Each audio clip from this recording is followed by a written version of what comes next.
স্থানীয় সরকার নির্বাচন আপনার কোনো দলীয় প্রতীক নেই। যেখানে কোনো দলীয় প্রতীক নেই সেখানে সাধারণত আপনাকে জনগণের সমর্থন পেতে হবে বা জনগণের ভোটেই আপনাকে স্থানীয় সরকার নির্বাচনে অংশগ্রহণ করতে হবে। সেখানে আপনার ইউনিয়ন পরিষদ হোক, উপজেলা পরিষদ হোক বা সিটি কর্পোরেশন হোক, যেটাই বলেন না কেন আপনাকে জনগণের ভোটের মাধ্যমে আপনাকে সেখানে উত্তীর্ণ হতে হবে। আমাদের বর্তমানে যেই পরিস্থিতি বা বর্তমানে যেই অবস্থা দেখতেছি, সব জায়গাতেই গ্রুপিং সৃষ্টি করে রাখা হয়েছে বা গ্রুপিং সৃষ্টি হয়েছে।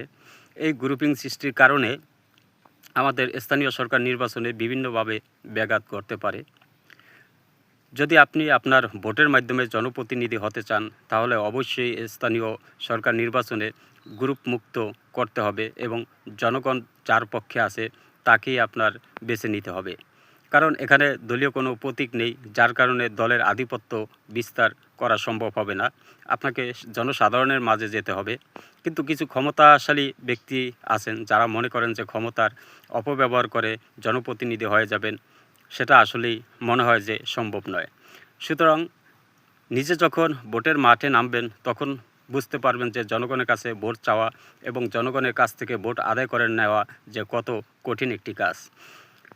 দলীয়ভাবে পদাধিকার বলে অনেক ক্ষমতাই অপব্যবহার করা যায় বা অনেক ক্ষমতার প্রয়োগ করা যায়, কিন্তু জনসাধারণের কাছে ভোটের ব্যাপারে তখন সেই ক্ষমতার কোনো মূল্য থাকে না। তখন আপনি সেখানে জনগণের কাছে মূল্যহীন হয়ে পড়বেন।